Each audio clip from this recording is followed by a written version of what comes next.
So yes, I would love to. There are a lot of topics. I was writing a few things, right? You know, for the last half hour or so, things to share with you, to ask you. And I'm better on my feet than I am at planning things. So this is going to be just a plan B. If I Spontaneous is good. Yeah, if I suffer from a lagoon, I will definitely go to my trusty inflatable rubber ducky. No, let's get creative, as they say. Okay, so let's begin. Thank you all those who are already joined us. We are at Gita Nagari, one holy place in America. Prabhupada was here. Prabhupada wanted to come. His last wish, actually, when he was in his deathbed, if we can say it like that without being offensive, was to come to Gita Nagari and teach about Varna-ashram. So we have with us one of his loyal, intelligent, thoughtful followers, Yogesvara Prabhu. I am going to read the bio, which is quite brief. Yogesvara Joshua M. Green was initiated by Srila Prabhupada in 1970 in London, where he recorded with the London Temple on George Harrison's Radha Krishna Temple album. I believe, from reading your book, I believe you were an organ player, and you were given a harmonium with no previous experience. Is that the case? It's more or less the case. And you didn't even need to know the songs or whether lyrics or music. Well, by that time, you know, what we recorded were the basics. You know, samsara dava nanadida loka. These were all songs we knew. We were singing them every day. So even for a newcomer like me, it wasn't too difficult. Yogesvara received Brahminical initiation in 1972. And during 13 years of temple life, he traveled with Srila Prabhupada across Europe as his French language translator, served as temple president in Paris and later in Philadelphia, director of ISKCON's French publishing office, editor of Back to Godhead magazine, and founder of Bala Books Children's Publishing Office. Currently, he serves as a mediator for ISKCON Resolve. Yogesvara earned his master's degree in religious studies at Hofstra University, where he taught Holocaust studies and Hinduism. I imagine that wasn't the same course. There were two different things, right? Hare Krishna. Yes. And Jiva Pandit, please mute yourself. He's from 2003 to 2013.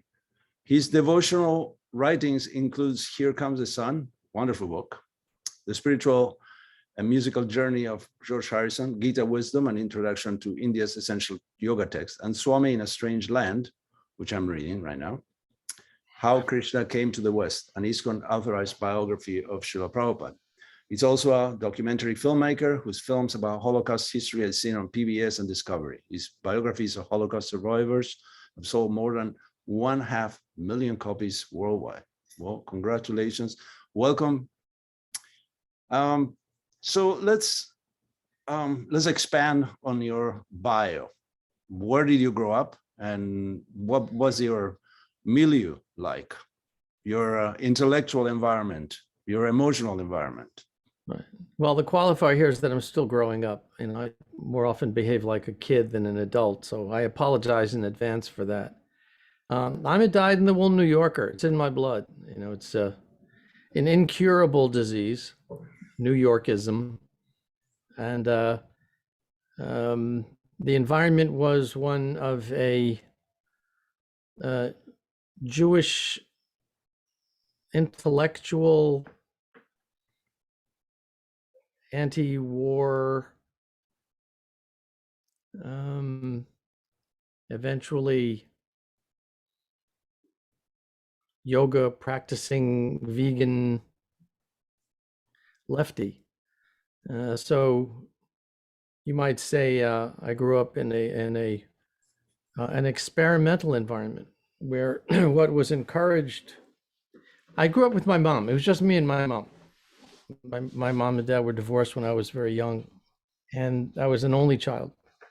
So I grew up with my mom, and she was a very brilliant woman, intellectually advanced and liberated before that became something chic. And she was a communications executive in a New York public relations firm. So while other kids were out playing baseball, I was collating press kits and hanging out with adults more than with kids. So that's kind of the environment that I came from. How did you meet the devotees? That was God's grace. That's one summer I came back from college. I was in college at the University of Wisconsin in Madison, Wisconsin. And a couple of high school friends and I rented a small brownstone for the summer, 2 blocks away from St. Mark's Place. St. Mark's Place was kind of hippie central in New York City. And I used to hang out with a long-haired Puerto Rican guy named Lucas, who ran the Bowl and Board Grizzly Fur, hand-carved kitchen utensils and throw rugs. And the Sankirtan devotees came by one day. This was the summer of 1969, just before I went off to the Woodstock Festival. And I asked Lucas, do you know who that is? He said, oh yeah, those are the Krishnas. I said, what are they doing? He said, oh, well, they're chanting the names of God. Lucas was a cool guy. I have to tell you, I credit him as having been my Vartma Pradarshana guru. He was reading books by strange named people like Gurdjieff and Uspensky and people like that. And I asked him one time, he saw that I was interested in his spiritual inclinations and said, let's go out for some dinner. So did he share what he was reading? Did he tell you about Sufism and stuff? To a degree, yeah. He was quite open about it. But here's what happened.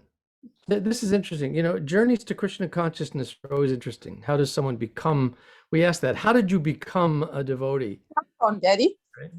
I'm not sure we become devotees, but here's what happened. Lucas took me out to a brown rice dinner at the only macrobiotic restaurant in New York. It was called the Cauldron. This is August of 1969. And he said there are 4 Lucases. There's well, the first Lucas is a rock. He just sits there. He doesn't do anything. And the second Lucas is a tree. He's organic. He grows, takes food in through his roots, can't move. The third Lucas is a fox. Because he's mobile, he has to hunt for his food. And the fourth Lucas is the guy you think you know, the person you're looking at. And then he went back to eating his brown rice. So I'm saying, well, is there a fifth Lucas? You know, he said, yes, there is. And I said, who is that? Who is that? He said, I don't know. It's somebody inside me, and I'm trying to get to know him. Really? How are you doing that? Well, I chant mantras sometimes. I read books. Sometimes I fast. Now, I was 19 years old. I'd never heard the word fast before. And what does that mean? He said, well, I stopped eating for 4 or 5 days. I nearly fell off my whoopee cushion. But what about Yom Kippur? Well, Lucas was a Puerto Rican Catholic. I said, why do you want to get to know this guy? He said, well, I think when all the other Lucases fail me, whoever that inner me is, I'll be able to fall back on him. I'll be able to count on him. So that was it. That was the start of my spiritual journey. Then I met devotees and moved into a temple a few months later. Where? London, December 26th, 1969, at about 2:00 in the afternoon. Were you practicing Krishna consciousness before you moved in? No, I can't say I was. Well, it depends how you define Krishna consciousness. If you're talking about the standard familiar pattern of chanting on beads and reading the Bhagavad Gita and worshiping the deity in the temple, no. If you expand your definition of Krishna consciousness to include some kind of a search for more than what is obvious, then I guess in a way I was. But I wasn't religious. I didn't have any particular interest in God at the time. Now, why Paris? Well, I could give you an explanation of why Paris, actually, because I was also very interested when I was a teenager in moving to Paris. La Belle Époque. I was a fan of Debussy and Satie and Ravel and Fauré, Manet, Monet, Morisot, the absurd, Jarry and Alphonse Allais. I was reading Sartre, Camus, and I was familiar with Dadaism. I was reading André Breton and taking it all in. I even started a neighborhood newspaper based on Breton's books, and also the smartest expats lived in lofts in Paris and hung out at cafes. So it was the place to be. Maybe it was a little late in the 70s to do that, but Paris seems to be the place to be for someone who is inquisitive, intellectually, and yes, practically developing oneself. Absolutely. I mean, I was in Paris at the Sorbonne studying French literature, and the atmosphere is just the way you describe it. Intellectually exciting, exploring different ways of being in the world.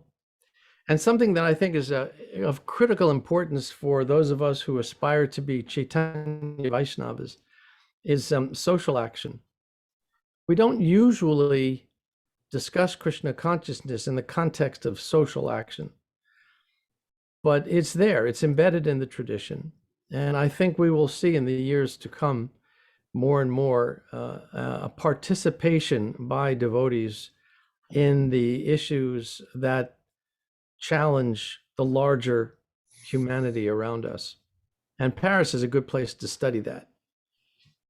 It's interesting that you mentioned this, because some of the things I wrote to ask you later are particularly related to this. Now, when you were in La Sorbonne, you met the devotees there and you met Prabhupada, right? Well, I didn't meet Prabhupada for another couple of years. I was initiated by mail. In those days, many people received their beads and an initiation letter. Wherever Prabhupada was in the world, if you sent him your request for initiation, and if you were recommended by the temple president, he would chant on your beads, send them back along with a letter saying your name is, etc. And that's how I was initiated in January of 1970. And it wasn't until he came to Paris from Moscow, that famous meeting with Professor Kotovsky, which I try to remember. I believe it was the summer of 71. And that was the first time I met him in person. How was your encounter, your first encounter? Oh, well, those first encounters are magical. The first meeting with the person who becomes your spiritual master is something that gets embedded in memory, and you don't forget that. He was resting on a couch behind the door of an office in the Air India headquarters on Boulevard de la Madeleine, right in the middle of Paris. And I got there ahead of the devotees from the temple.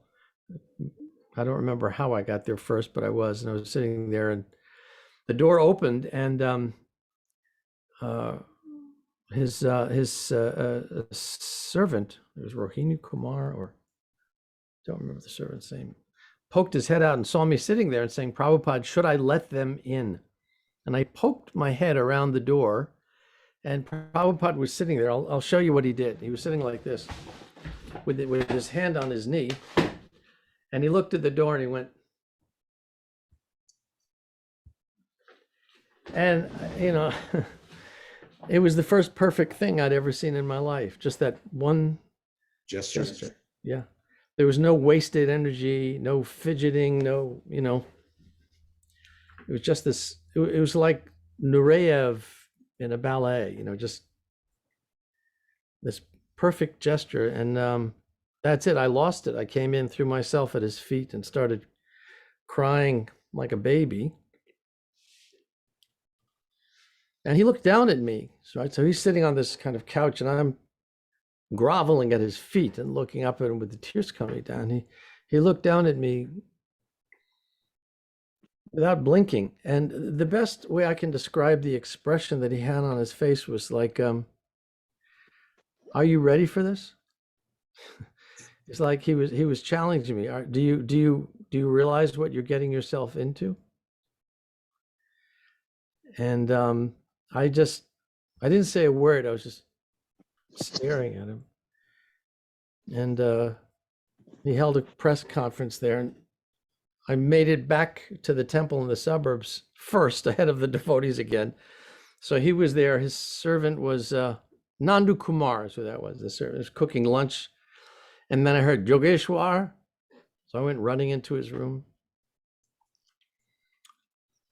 First day I'm meeting him, and I'm alone with him in a room, in his room, in his quarters. First thing he says to me, his eyes are closed, his hand's in his bead bag. Where's my bead bag? His hand's in his bead bag, with the finger coming out, and he's like tracing. His eyes are closed, and he's put his fingers on his forehead, like he's tracing the thought patterns in his brain, just like. And then, without opening his eyes, he said, throughout my entire life, I've never forgotten Krishna. And then he opened his eye and he said, even when I was a boy, I had my dolls. And he stuck his hand out. Now he was sitting on a cushion, so his hand was about maybe a foot off the floor. So he was showing me how tall his childhood deities were. He called them his dolls. And I always wondered after that, why was that the first thing he said to me? Was it because he thought maybe I doubted his credentials, to be my teacher, or he was trying to reassure me somehow that I could trust him, that he could bring me to Krishna? It's a bit mysterious. And there were some wonderful, wonderful conversations there. In those days, the movement wasn't very big. There were only 100, 150 devotees in the whole movement, So we got to spend time with him. I did. It was my great blessing. So what did you think about, in retrospect, what did you think he meant? Do you have any theories about it? Well, I don't know how much he knew about me materially, so to speak. So I don't know whether he was addressing that part of me which had grown up in that Jewish intellectual left-wing environment in New York City, which was not a particularly religious upbringing whatsoever. To this day, I'll confess to you, I don't consider myself religious particularly. I'm not a church goer in the sense of a religious person.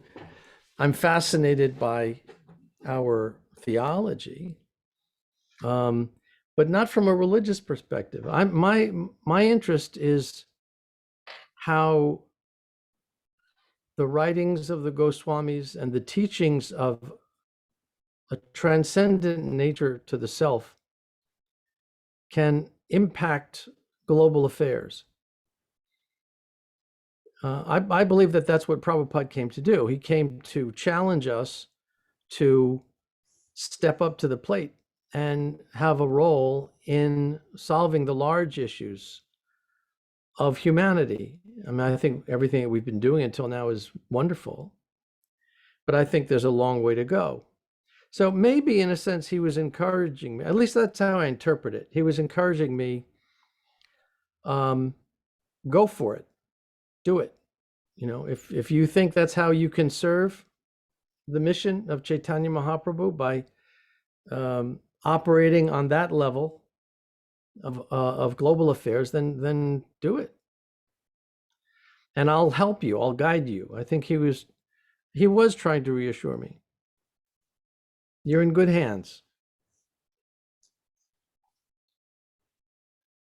You're actually jumping all over my page of notes that I was hoping to save for later, but you're just going for every single one of them. So I'm just gonna go random on you here, since you seem not to care about just like the bottle. No respect for protocols whatsoever. No respect for even chronology. Yeah, just let me get to this. Okay, one of the points I wrote is, what do we do with Srila Prabhupada's controversial statements? But before we get to that, how do we explain, first, how do you understand him? And how do you explain them to those whose political, gender, race sensibilities may be in hyper-vigilant mode or just sensitive, without the a priori knowledge that we are not these bodies? So it's kind of a several part question. Maybe you kind of... Can you unpack that for me a little bit? Which part of that question are you asking me to address? First of all, how do we explain Krishna consciousness to people who think they're the bodies, and they have a particular sensibility for gender, race, political inclinations, et cetera, and at the same time make it into a global concern, that we actually become activists in something that, like, I'll give you an example. I have a friend from childhood who is a prominent doctor, and he cannot understand the concept of karma, no matter what you do, because doesn't understand that we are not the bodies. Therefore, when he sees a child who is suffering, he thinks there is no justice, there is no God, there is no philosophy behind it. This is just random cruelty. So people in such predicament, how do you get into their good side and at the same time? Right. You know, Sarvadma Prabhu, if I've learned anything about the application of Krishna consciousness in the world, it's that you cannot generalize. You have to particularize. I'm not sure the question as you phrased it will hold up to scrutiny. There is no such thing as a person who, you know, a generic category of people. There's this individual, there's that individual, and each individual human being, man, woman, child, has his or her particular orientation, particular challenges. And I think our responsibility as human beings, let alone as Chaitanya Vaishnavas, is to be sensitive to people wherever they are. As soon as you look for some kind of one-size-fits-all answer to a question like that, you run the risk of crossing the line between personalism and impersonalism. And I've learned this the hard way. You know, I was a very enthusiastic young fellow in the early days of my life in Krishna Consciousness. And it took me a long time to get over the kind of prejudices that I had developed, thinking that we have the truth. We own the table, and everyone else needs to simply kind of get on board with what we have to offer here. A greater contribution than trying to shove solutions down people's throats is just listen to them. So I don't know if I have a general answer to the question as you've posed it. I think because I know you a little bit, I understand the sensitivity behind it. You know, you're asking that question in a caring way, and that's to your credit that you're a caring person. If I may interpret your question or rephrase your question, I would, in my own words, I would say there are times when we seem so insensitive to people who do not fit into a sexually binary vision of human society. We are insensitive to people who are unable to conform with the behavioral profile that we present to people as the prerequisites to spiritual advancement. You know, you've got to do this, and you've got to do this, and you've got to do this.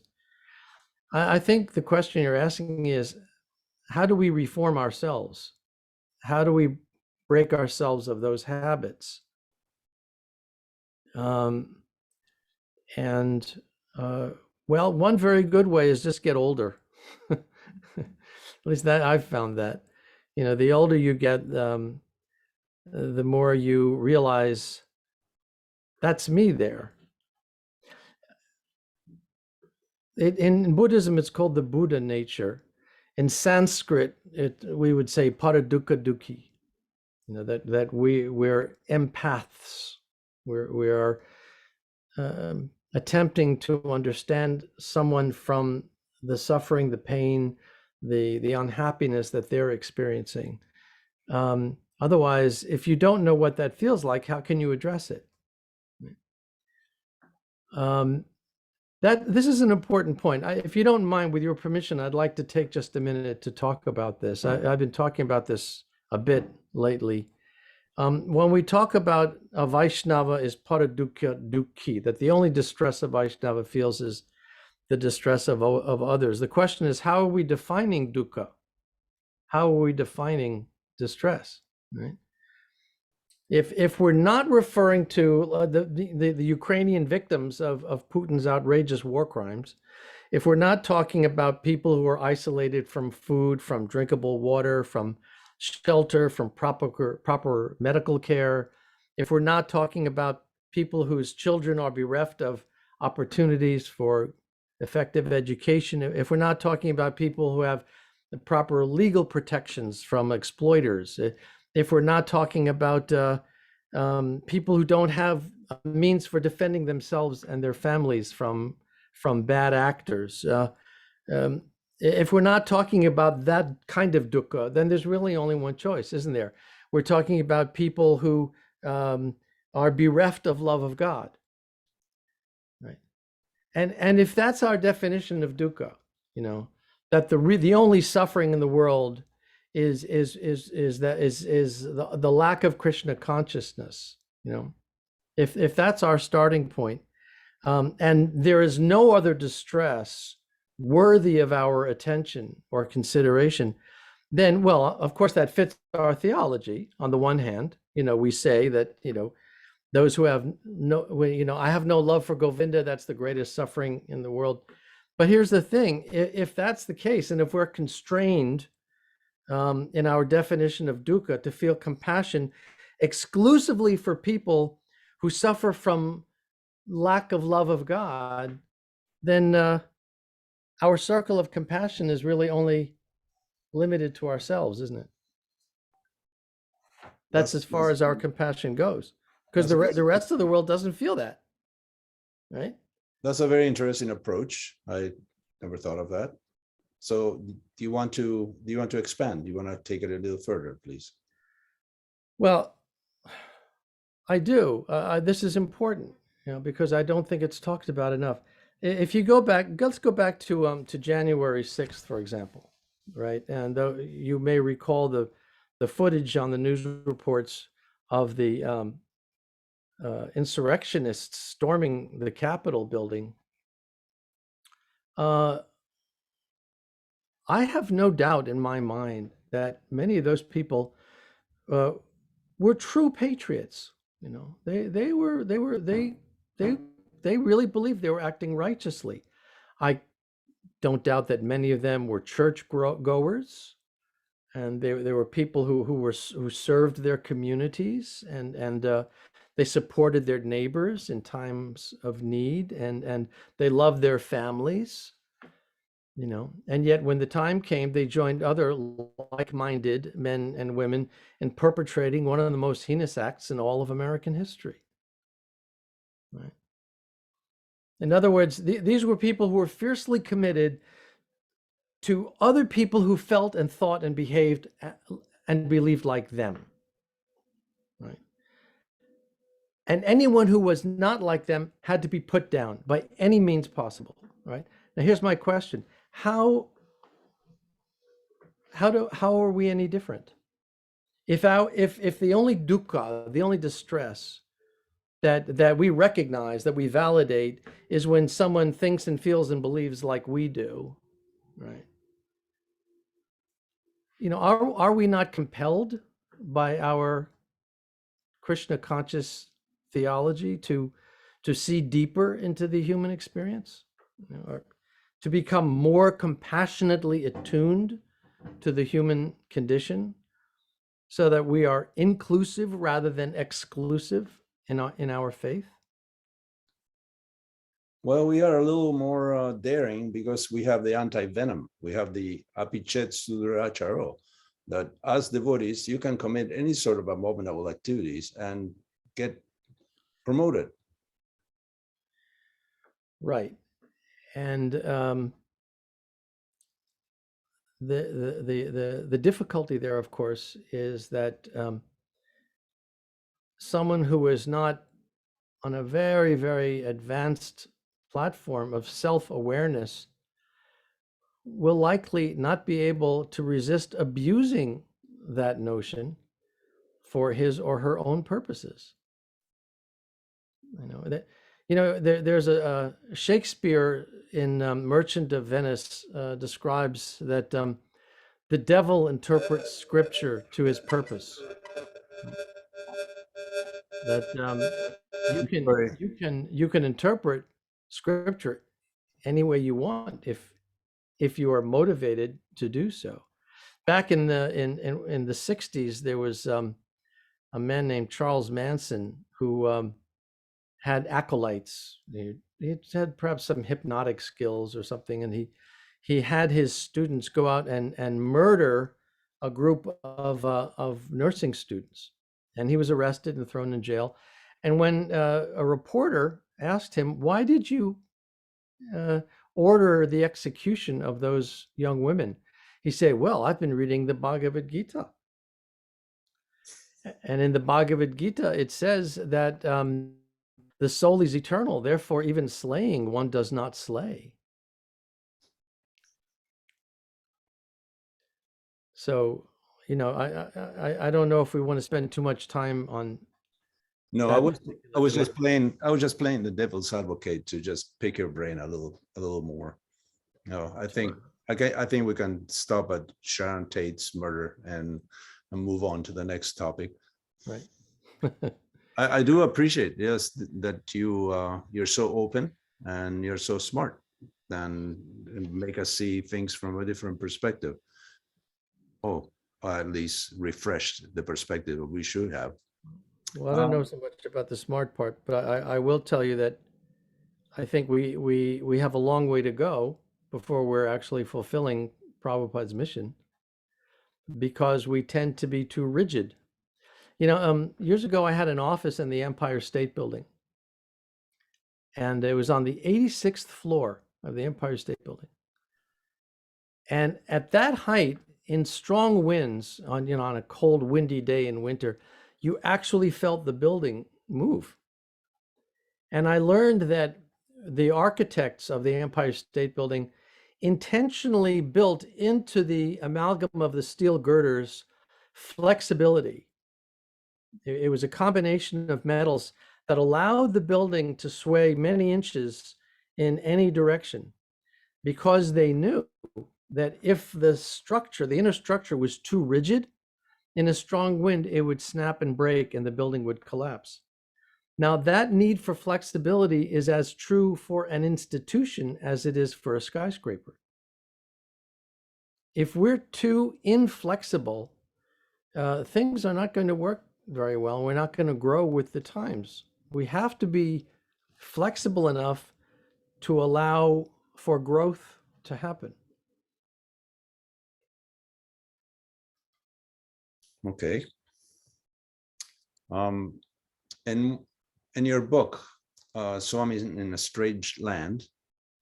By the way, before I get to this particular paragraph, I was actually thinking, although I like your writing, the biography of George Harrison was a very good example. I thought, why should I read another biography of Srila Prabhupada? I understand when someone writes from their own perspective. I was Prabhupada's, I was with Prabhupada in Kenya or in Germany or New Zealand, and these are my personal experiences. But another biography, where there is a 7-volume plus appendixes plus little nectar books already written, I thought, do I really need to read another biography of Prabhupada, like rehashing all the events? But then what I found out is that it's a fascinating account of some of the major events that happened during Prabhupada's life from a very beginning until I'm in chapter 9 now, part 3. And I was wrong. I was very wrong that it was like the remake of the movie was actually better than the movie itself. So, congrats on that one. So in your book, now getting to that point, you said, and I quote, "A qualified spiritual master is able to observe the psychological movement of the disciple and thus train him in a particular occupational duty." And there is a quote that you put of Prabhupada himself. This is probably verbatim because it was within quotes, of the Brahmin order, so they might raise human society to the highest standard of spiritual consciousness. Now, I have a personal angle here. As all Brahmins, we have the inverted pyramid in our movement, where most of the devotees are or consider themselves Brahmins. So how do we run a place like Gita Nagari with just Brahmins? Who's going to do all the labor? And is this the idea for the world, that we provide Brahmins and we just gather the Sudras and the Vaishyas and the Kshatriyas from somewhere else? Or it's time to change the paradigm? Well, the distinction needs to be made between terms like Brahmin, Kshatriya, Vaishya, Shudra, as originally intended in the Dharma Shastras and Bhagavad Gita, and the distorted picture of those divisions that has dominated Indian culture for the past 1,000, 2,000 years. The original idea was not exclusionary. The original idea of the Varna-ashram system was to assure, through certain social and economic and political safeguards, that people would live happy lives by accessing careers that fit their skill sets and psychology. I think I used to teach at the university here on Long Island, at Hofstra University. It was tragic, tragic to see these young people, many of them just told point blank by their parents, no doubt, you've got to go to college, you've got to get a college education, you'll never get ahead. And, they half the class didn't even know why they were there. They thought wrongly that if they got a college degree, that somehow that would assure them a higher paid job once they went out into the work world. When really, so many of them just weren't psychologically or intellectually suited for an academic career.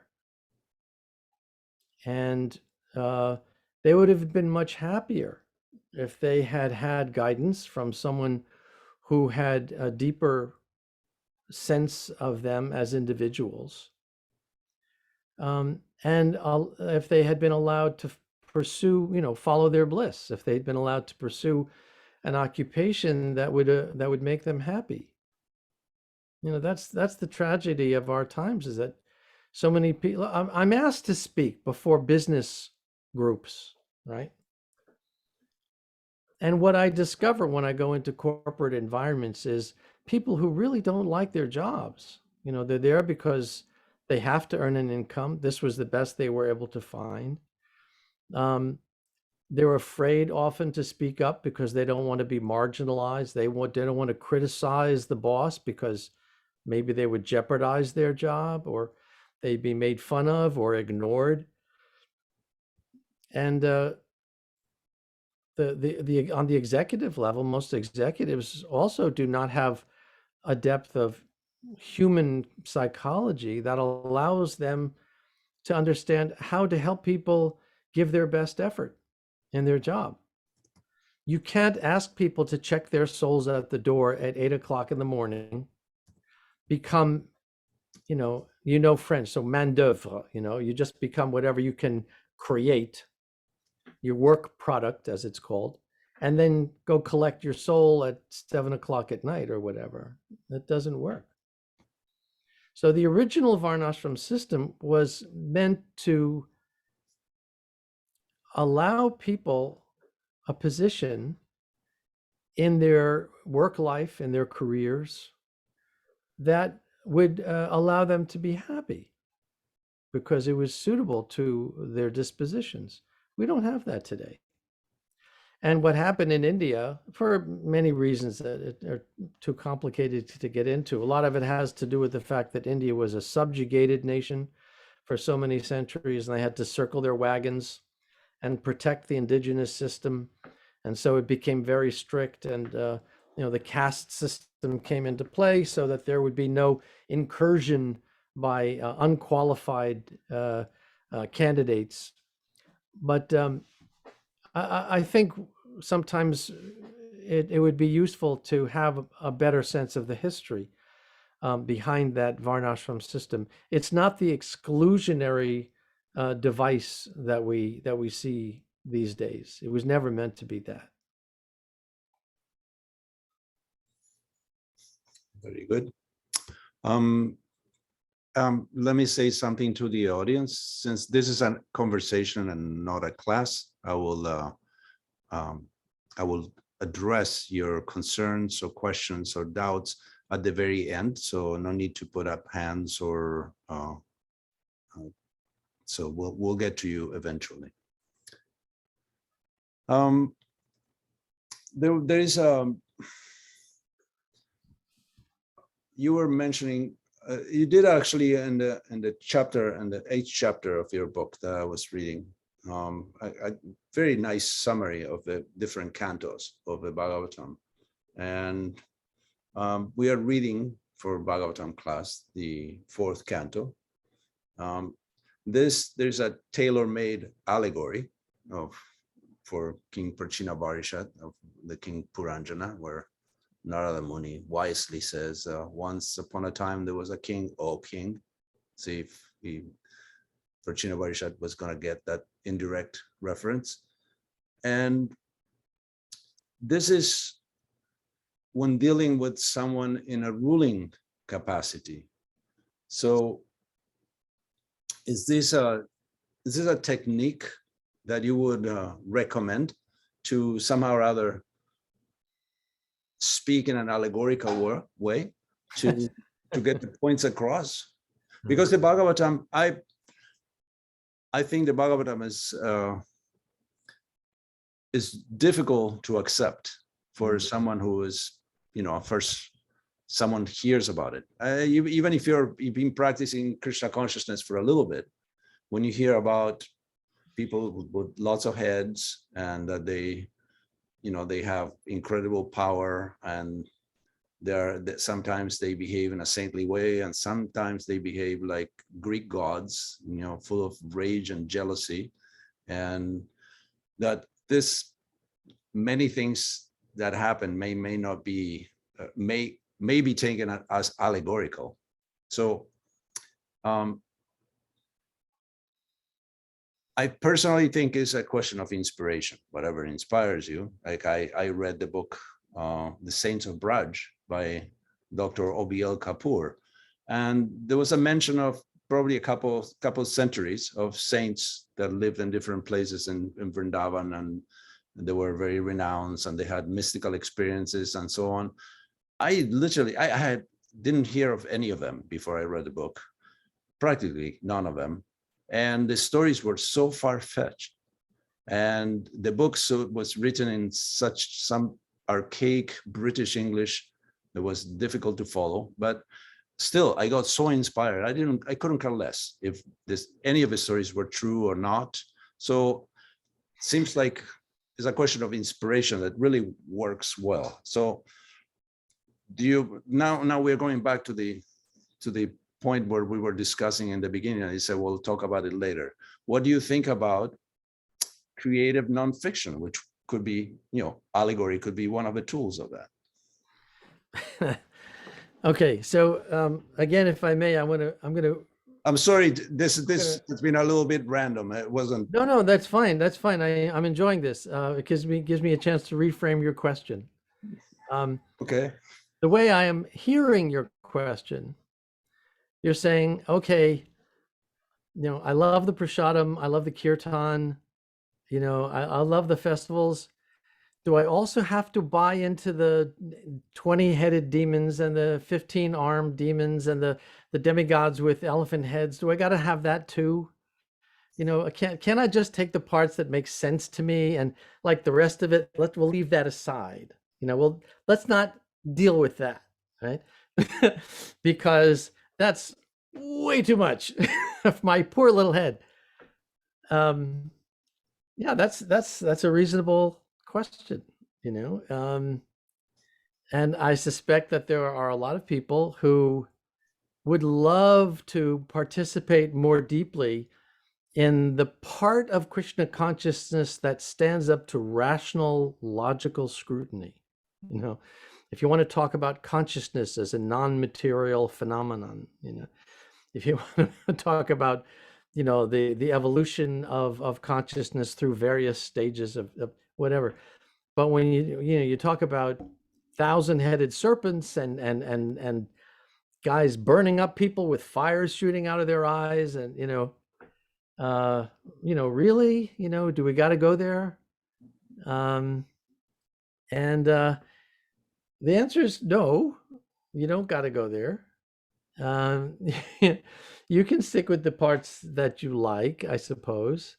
But if you're doing well with the parts that you like, then it should be making you somewhat more open to exploring other dimensions of reality that don't quite conform with our everyday rational thinking. Yeah, I like using this example.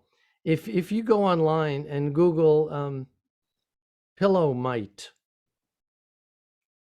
bed bugs, they're too small really to see with the naked eye, but under a magnifying glass, they look like the weirdest creatures. It's like something out of Fifth Canto. It's just so bizarre, just weird looking things. even in the empirical world around us, the biological world around us, life assumes the strangest of forms. You know, coelacanths, fish at the bottom of the sea that haven't changed in hundreds of thousands of years, fish who have light bulbs sticking out from their heads so they can see at that depth where there's no other form of illumination. Just things that go on in this world that are extraordinary. I mean, nature is absolutely extraordinary. Life can adapt to unlimited circumstances. So that's one, if you will, a kind of angle of approach to the phantasmagoria of these descriptions in the Sanskrit texts.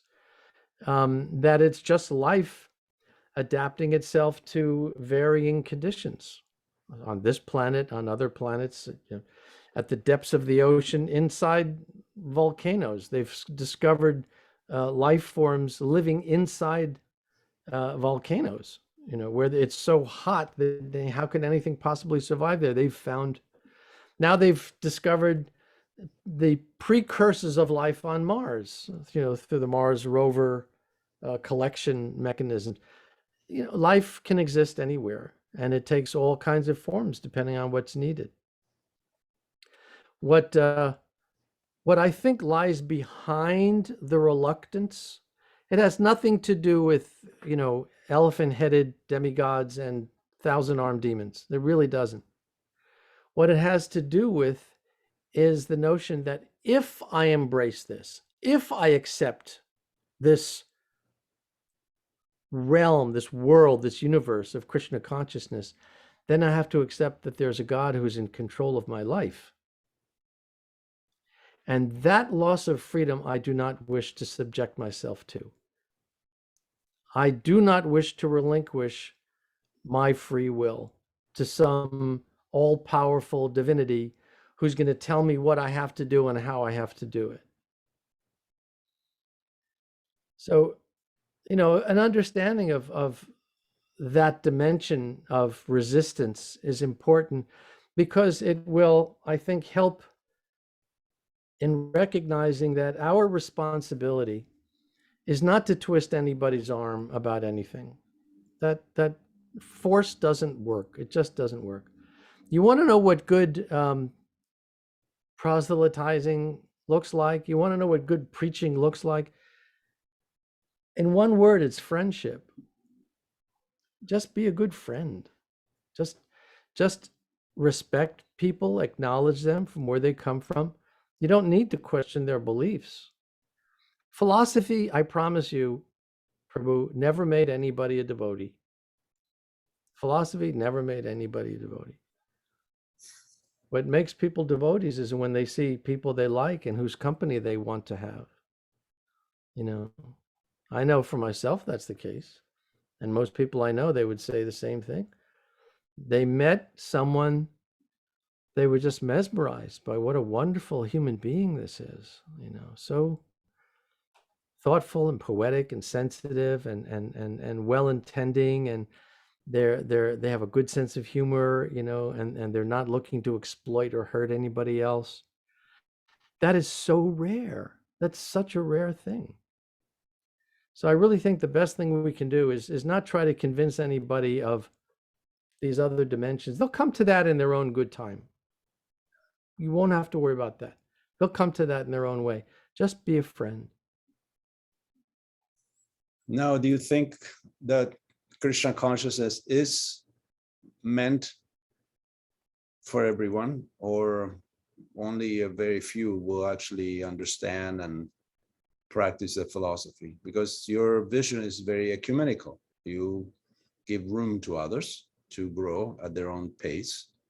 But Prabhupada had a, let's say, more urgent agenda.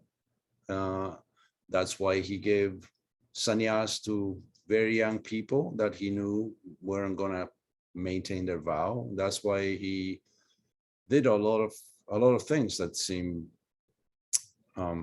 revolutionary, or not using natural selection, social, psychological observation, right? If I can say. Sure. No, the way he said it to me was that he said, I took a transcendental gamble coming to the West. You know, he knew that the odds were slim, you know, but I don't know if he had even counted on his own attractiveness. People became devotees, yes, because he spoke truth from Bhagavad Gita. We became devotees because of him. We found someone there whom we could trust, who we were convinced would never do anything to harm us, and who was wise. And more to your question, I don't know, Prabhu, if we have the right to ask that. Honestly, I'm telling you, as someone who's been practicing Krishna consciousness for 53 years now, I don't know that we have the right to ask, you know, who is this for? Is it for everybody? Is it for that one? It's not for that one. I don't think we have the right, because we're not all knowing. And who's to say? You know, who's to say? The person delivering the mail to your mailbox, right, 10 years from now might become the spiritual master of your son or daughter. You have no idea. We have no idea who we're dealing with, which is why we offer respect to everyone. So, you know, I think there's this urgent desire, and it's heartfelt, but it's naive, to want to accomplish stuff. You know, you want to go down the checklist. You know, I did this for Prabhupada today. I did that for Prabhupada today. You know, 75 books, 3 shaved heads, and a partridge in a pear tree. You know, we want to be able to qualify our devotional life. I think sometimes that we're like the Jews in the desert. We may never see the promised land in our lifetime. You know, that nor should we be hungry for that. Our job is to do our best. You know, I had a chance to interview some religious and faith leaders at the United Nations some years ago.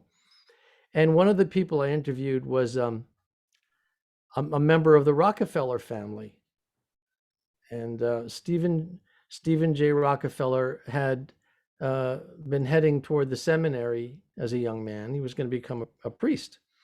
And then he discovered Buddhism. And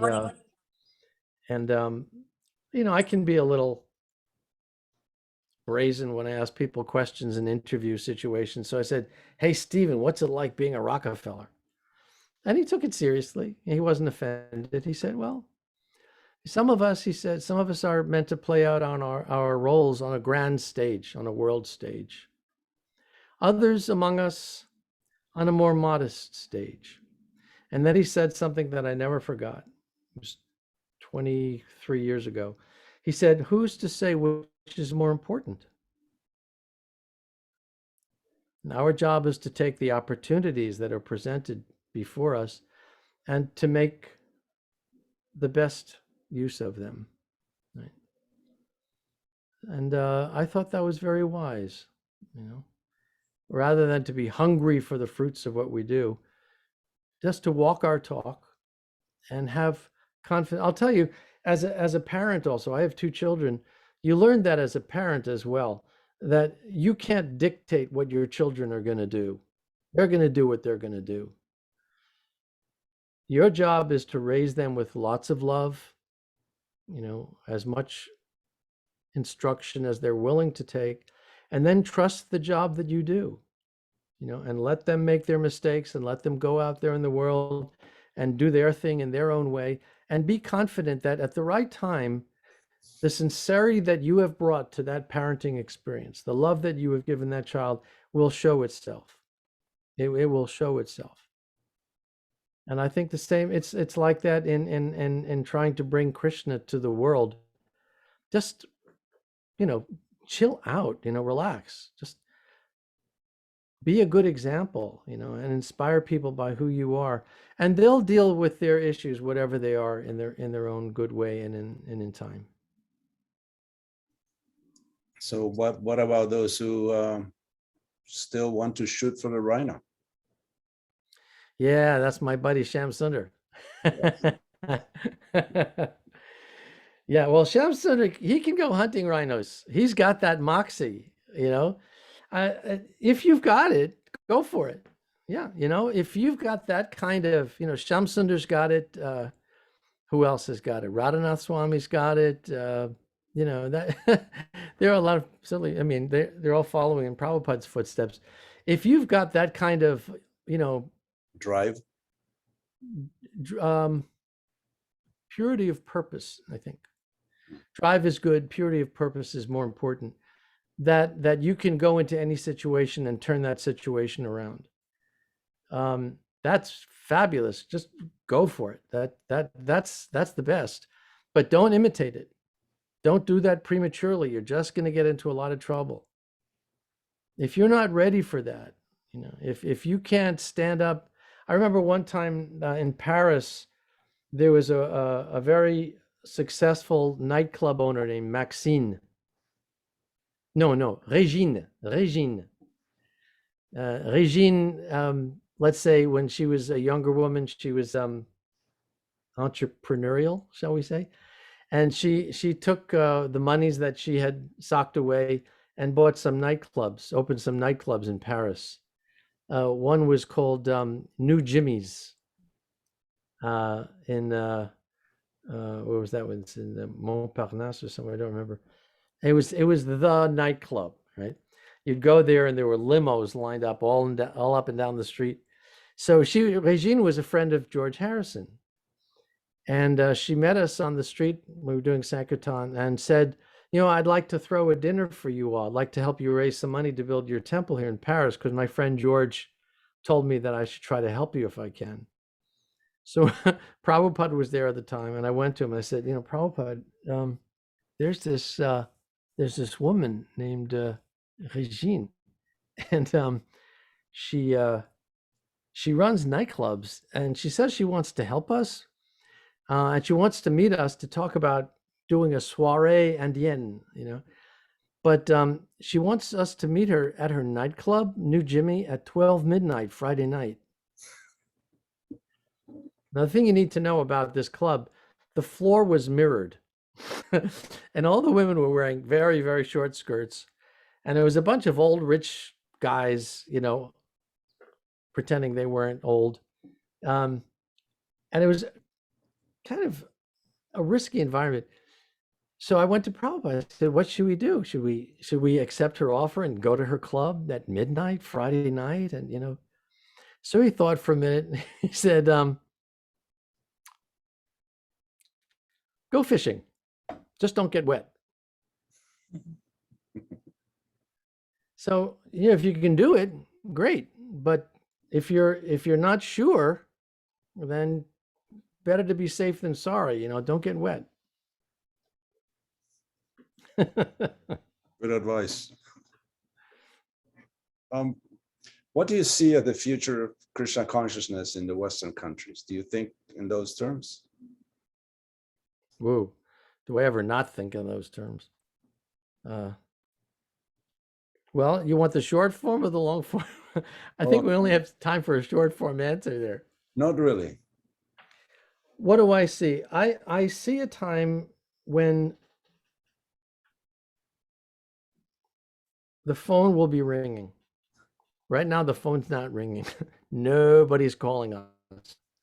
Nobody cares to know what our opinion is about anything. And frankly, I don't even know if we have a reasoned, astute opinion about most issues in the world today.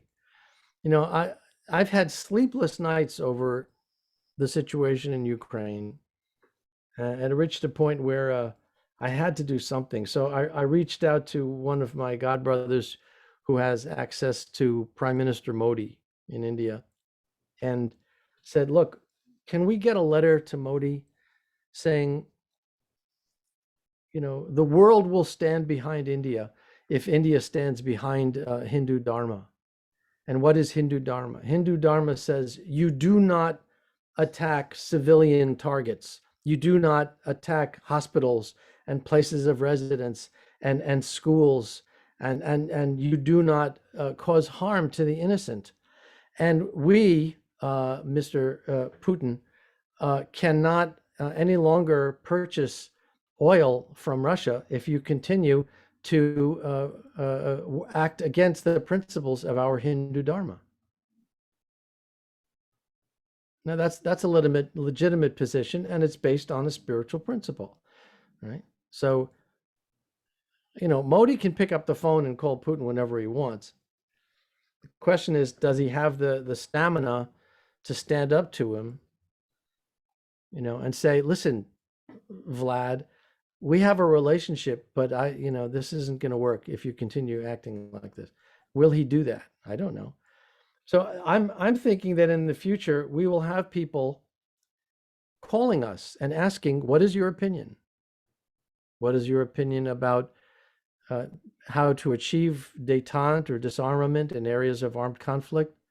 Would you come and help us institute programs of poverty relief over here? Over here, we have warring tribes, and we need negotiators to intercede there.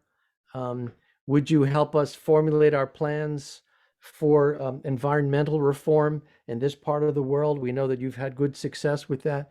There will come a time when I believe we can be effective advisors to governments, to international agencies, where we will be asked to participate in think tanks.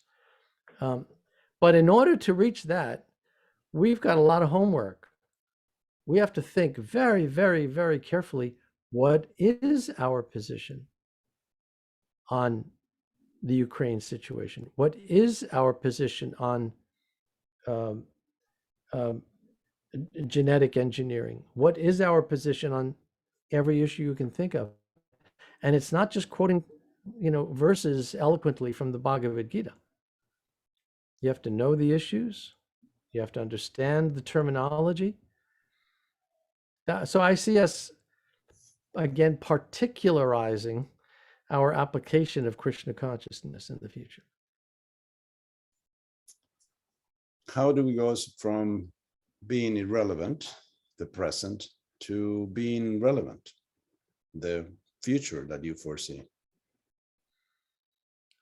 Get down on your knees and pray like anything. Praying will get us an opinion on an important, impartial, benevolent opinion on the issues? No, but maybe it'll help you get over your ego, which is standing in the way. That's very good advice. It's very good advice.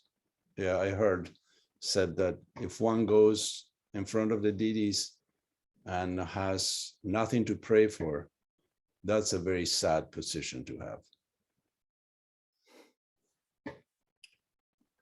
Let me ask you something else. You've been teaching about, are you still teaching, by the way? Yes. You are.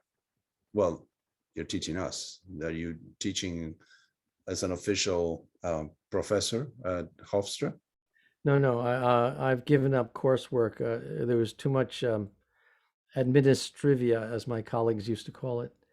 No, I'm a guest lecturer more than anything else at various venues. And when you were teaching about the Holocaust, did you introduce the concept of karma?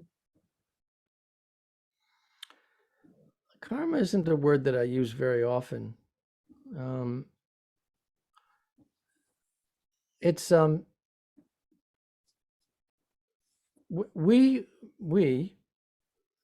followers of Bhagavad Gita accept that there is you might call it a cosmic background structure to creation, that things evolve over the course of lifetimes.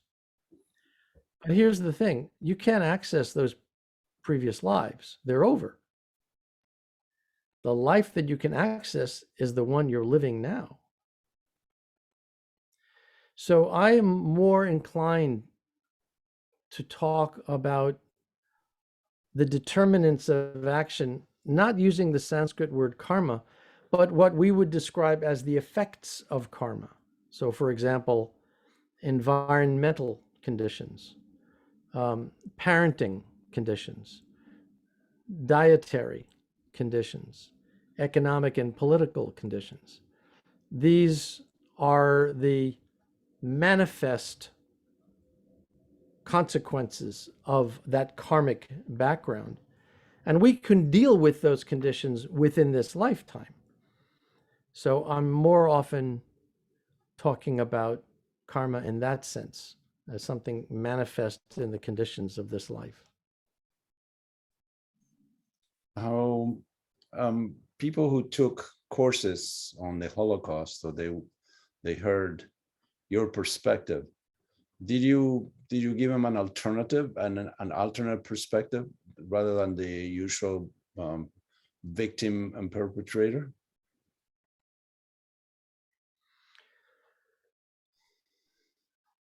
I'm trying to get a handle on your question.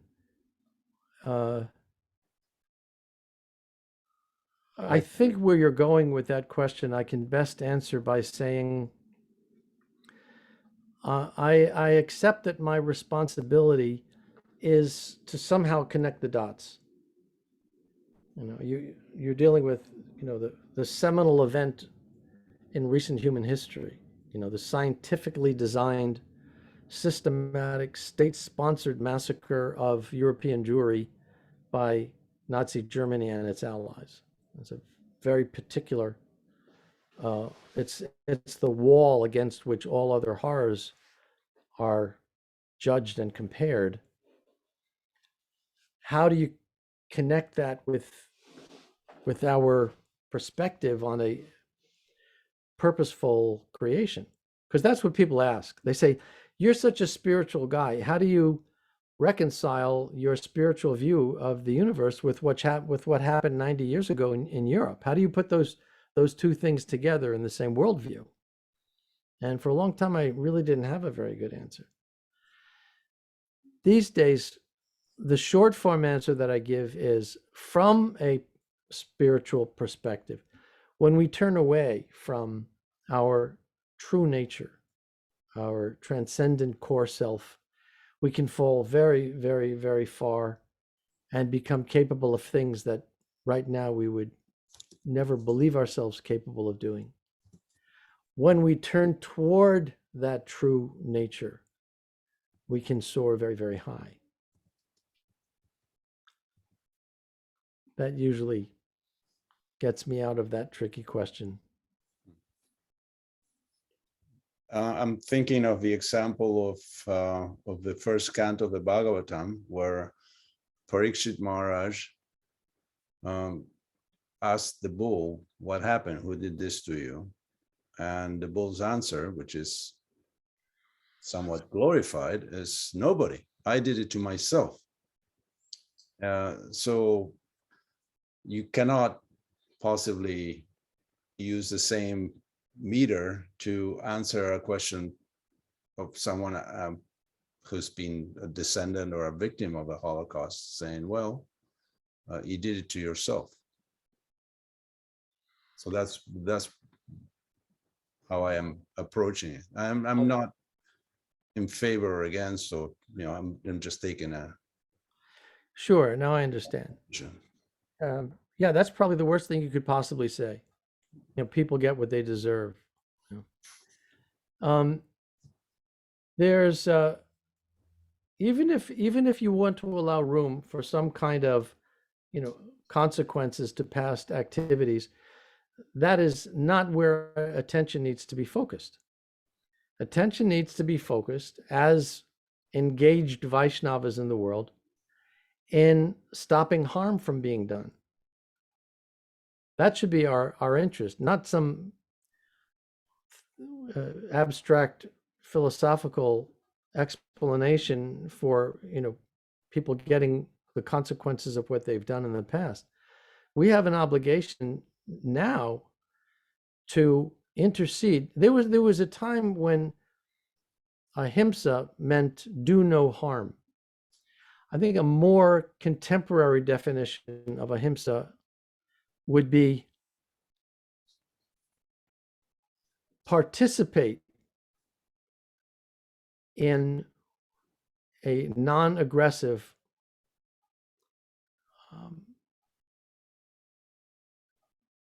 deconstructing of harm. In other words, if you see harm being done and you do nothing about it, that's not spiritual.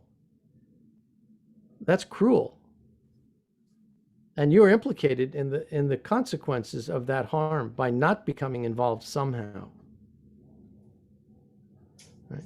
That's what the Gita calls action in inaction.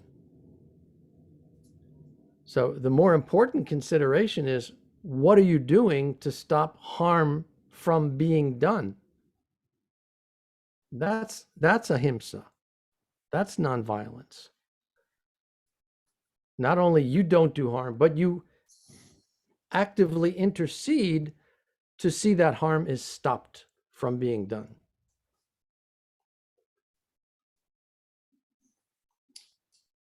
At this point, I would like to ask for questions from the audience. I have Yasoda Mai with her hand raised, which is probably nearly paralyzed now. Go ahead, unmute yourself and. Yeah, Haribol Prabhu's. I'm sorry I came into the conversation late. Didn't know what was going on. Haribol Yogesvara Prabhu, nice to see you.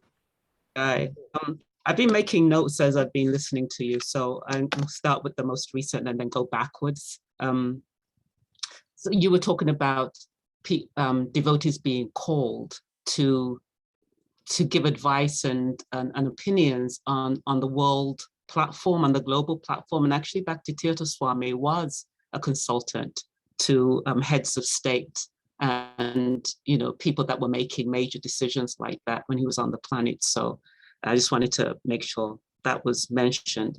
And you also mentioned about the war, and I've been taking a fast from all kinds of news, even my favorite NPR that I actually donate to. I haven't been listening to it because it just seems to me so strange that there is so much emphasis and engagement and heartfelt distress over this war in the Ukraine, and yet we've got the war going on in Yemen, the war going on in Syria, the war going on in Somalia, the war going on in Ethiopia, and no one's heart is bleeding for the women and children being blasted and bombed and suffering in Yemen's been going on it's ridiculous. And yet suddenly the Ukraine is everywhere. People are flying flags or raising money and doing all kinds of stuff. And it's irritating, actually. It's irritating me to see. I'm trying to be compassionate, but it's irritating. Yeah. Anyway, onto my actual questions, comments. So you were talking earlier about the empathy that we should have for others, and you talked about inclusivity as well. But I was just thinking that our theology actually allows us to personally maintain our psychopathy.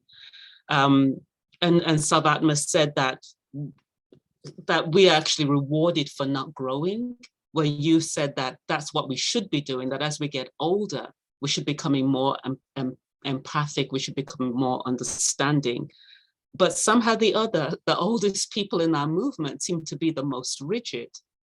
I work with a group of devotees, Samadarshanan initiatives. It's a diversity, equity, and inclusivity group that is trying to bring a greater inclusivity to ISKCON, and trying to, and we've kind of got to the point where we can't really work with the older members of ISKCON, the people that run the GBC and make all the rules and everything, because it's just so hard to penetrate that that exterior. So we're working mostly now with the younger people, the people on the fringes of ISKCON, and we find much more success there. Yeah. So then how will people like that ever see, you know, and I'm talking about a typical non-cisgender straight white males as anything other than others? Right. And it's a lot. Yeah. Well, here's the good news. You know, they're so old, they're going to be dead soon. So you won't need to worry about it. The other side of that coin is that I have a lot of faith in the younger generations. I think you're doing the right thing by working with the youth. They didn't grow up with the same kind of bizarre pathologies that we of the first generation brought to our devotional practices. You know, we grew up at a time that was devoid of social media. There was no kind of global consciousness as there is today. So things have changed, you know, and I have faith. I think that Prabhupada's mission has what I like to describe as an internal cleansing mechanism, that no matter how hard we try to mess it up, the mission will right itself, and it'll come back on, it'll find, you know, plumb and focus and center track. And I believe also that as time goes by, it will take shorter and shorter periods of time to get back on track. You know, in the first 50 years, there are things that are still getting back on track. So it takes decades for things to be rectified. I think in the future, what we're going to see, Prabhu, is it'll take less time to get right back on solid ground, because we'll be able to say, you know, they tried that back in 72 and that didn't work. We're not going to do that again. So we have a bit of the track record of failure, if you will, to look at and say, we don't want to repeat that. And there's also, if you look at the work of the devotee scholars, for example, at the Oxford Center, there's a wonderful refresher course going on there in the meaning of Chaitanya Vaishnavism.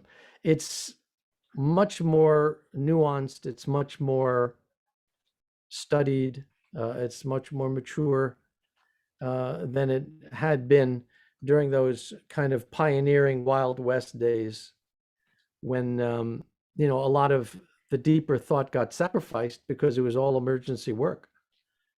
You know, I mean, I'm not making excuses for it, but there was no time to think about so many things, because we just had to get out the door with our book bags and get some money to pay the rent and get some books printed for Prabhupada. And, you know, there were certain emergency measures that, yeah, maybe to some extent help explain why corrective measures took longer. And again, I am not an apologist here. I'm not saying that oh well, it was okay that children were harmed or any such thing. You know, what I'm saying is that we're a half century older now, and there are mechanisms coming online that will help. We have ministries now. We have resolutions now. We have agencies now that we didn't have even 20 years ago. And I think we will see that maturation grow richer and deeper as things move forward. From your lips to Krishna's ears. Yes. I believe Sahadev Prabhu has a question. Please go ahead. Hare Krishna, Prabhupada, thank you so much for the discussion. I've been following you quite a while online, and I truly admire the way you present Krishna consciousness. And if I'm not mistaken, this is from my own observation. is that usually devotees who have higher material education have a different style of presenting the philosophy, which makes it more acceptable, especially in the Western world. And I find it to be one of such devotees. Now I have two in one question. And that is, you talked about if devotees want to grow, then we have to learn to be flexible, which I truly accept. We have to be flexible with the time. Now, the question is, how do we practice this flexibility without breaking our principles, without going against our siddhanta? And then the second part is, you also mentioned about a time will come when people will be picking up the phones and be calling devotees for help, for guidance. Now, how do people call us for guide when we ourselves are unable to demonstrate what we're going to give them? In other words, in the ideal world, when somebody attacks me, I do not defend myself. Others who see me being attacked come to my defense. But we do not see that quite often in Krishna consciousness, in ISKCON in particular, whereby a devotee is being mistreated, and there are other devotees who are seeing, and they're seeing because Guru and Krishna has allowed them to see, for them to do something about it. Yet they keep quiet, they keep silent. So if we do not practice what we're going to ask people to practice, how do they take us serious? Like you originally said, is that philosophy alone is never made devotees. So these are my questions. Hare Krishna, thank you. Well, let me take a crack at the second one first. For the last few years, I've been privileged to work on something called the ISKCON Code of Ethical Behavior. It's about a 25-page document that spells out 16 categories of ethical actions, where we now have, and it was ratified into ISKCON law by the GBC on August 21st of this past year. We now have a document to point to that says, this is what can reasonably be expected of any ISKCON representative, whether you're a leader, a temple president, a GBC, a sannyasi, an initiated congregant, whatever you may be. Here are the ethical norms that you will be expected to adhere to. And so, for example, to take the case that you just mentioned, if there's abuse going on in a temple and the temple president does nothing to intercede to see that that abuse stops, that temple president can be removed from office. There are guidelines now that say anyone, particularly if you're in an official position of authority within ISKCON, you are responsible for the people under your care, and here are the minimum standards. And it spells out in terms of financial accountability, that you can't take money that's been donated to the temple and put it in your own bank account. In terms of your stewardship of the community under your charge, that you are responsible for reporting whenever there is even the hint of abuse or neglect or any other kind of misconduct. In terms of proper behavior online, that you are not allowed to bully online or to smear someone's reputation online. If you have a legitimate gripe, there's a proper way of presenting that. 16 different areas, including, I might add, and I was particularly proud of this section, personal bias. that representatives of ISKCON are now required to treat as equal everyone, regardless of their caste, creed, color, sexual orientation, gender. These categories are spelled out clearly now. And if someone is in breach of those standards, there will be repercussions. Now, what's interesting is that all of these 16 different categories were taken from existing GBC resolutions going back to 1975, when the GBC had their first year of meetings. Now, all of the issues that deal with ethical behavior have been condensed into one concise document called the Code of Ethical Behavior. So this is what I meant when I was speaking with Yasoda Mai Prabhu a moment ago. Things are happening. Things are happening. So don't just look to the past. Take stock of what's happening today. There's good news here. There are some wonderful, healthy things going on in Srila Prabhupada's mission that we can all be very proud of and very happy about. And so the more you learn about it, the more you can also inform others. And yeah, so there's some good news here. I don't even remember anymore what your first question was, but I hope that answered your second question.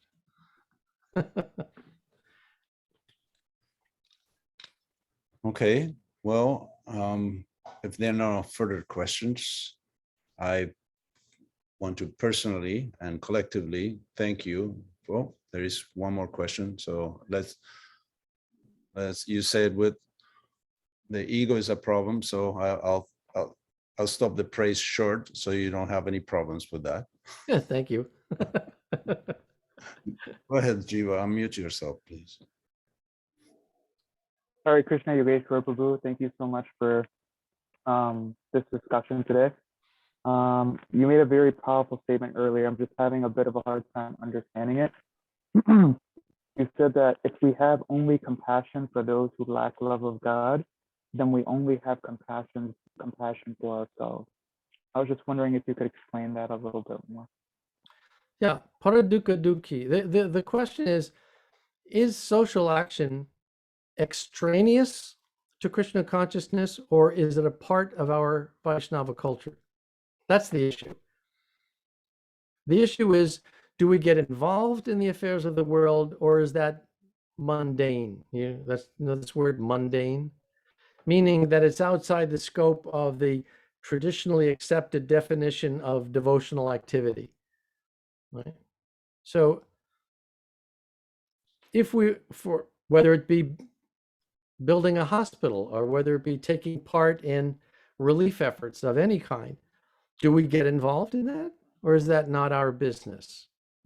We should wait until people are frustrated enough that they'll come to us, and then we'll teach them about the Bhagavad Gita. So my own consideration here, and I think it has some evidence behind it, is that social action is embedded in Chaitanya Vaishnav culture. It's always been there. It hasn't always been prominent, because if you go back, what to speak of 5,000 years to the time of Sri Krishna, even 500 years to the time of Chaitanya Mahaprabhu, there were no terms like climate change, environmental destruction, global warming, pandemics, genocide. These things weren't an issue 500 years ago. So you can't look back and say, well, it's not a part of our tradition. It may not have been a part of our tradition 500 years ago. It sure as heck is a part of our tradition today. So it's critical that we make the distinction between a vision of Chaitanya Vaishnavism as something calcified in historic time, and a living, breathing tradition that evolves with the world around it. Does that help? Yes, very much so. Thank you so much. On that topic, there was the social action that we can witness from our scriptures is the civil disobedience due to religious discrimination when Lord Chaitanya gathered a multitude to go to the Chandkasi house. So what other incidents of massive social protest or welfare do you see in our history that perhaps we're not aware of? Well, I mean, I could be cavalier about it and say, think of, Ramchandra's organizing of an army for the Battle of Lanka, or think of, the Krishna encouraging Arjuna and the Pandavas to galvanize forces to bring down the terrorists. Today, we would call the Kauravas terrorists. They usurped the throne. They were homicidal, and they had to be stopped. They had to be brought down. You could look at Srila Prabhupada's forceful action at combating the injustice of the Nayars in stealing his money and trying to deny him the land in Juhu. He took very strong action there.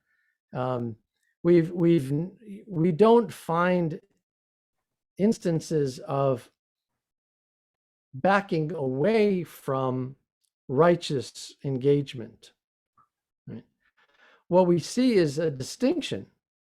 We're not Kshatriyas like Arjuna.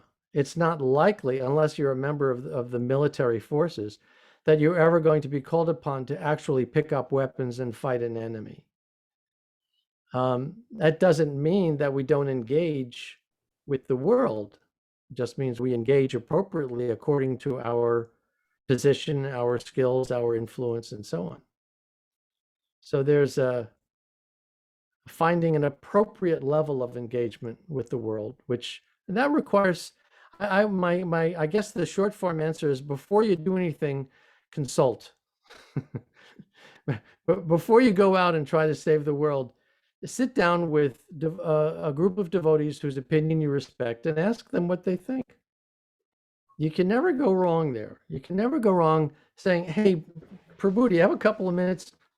I'm thinking about flying off to Ukraine, but before I do, I just thought I'd ask you whether you think I should do that or not. There may be other ways that you can help here at home. And that's also something to bear in mind is, look, what I advocate is not for everybody. It's not even for me necessarily. I'm an old codger now. I'm 71. I have trouble getting up in the morning, let alone solving the world's problems. But I do believe that we have a role to play, every one of us, and consulting is a very good way to figure out what it is. The single greatest resource that we have is one another, Sangha. It is the greatest, it's greater than chanting. You can chant, and if you don't have good Sangha, then eventually you might lose your interest in chanting. You'll get disenchanted. No pun intended, and you'll stop chanting. If you have good Sangha, then even when it gets rough, you say, no, my devotee friends have all encouraged me that I really need to stay this course. Single most important resource you have is Sangha. Okay, that was how do you call, chiudere in bellezza, as they say in Italian, close in beauty. That was a very nice memento, spiritual memento to carry with us.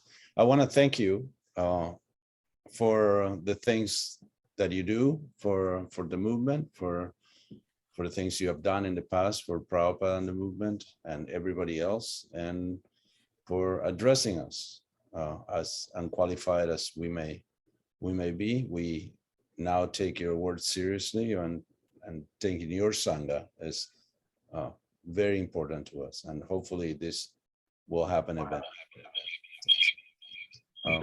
Thank you for being my friend.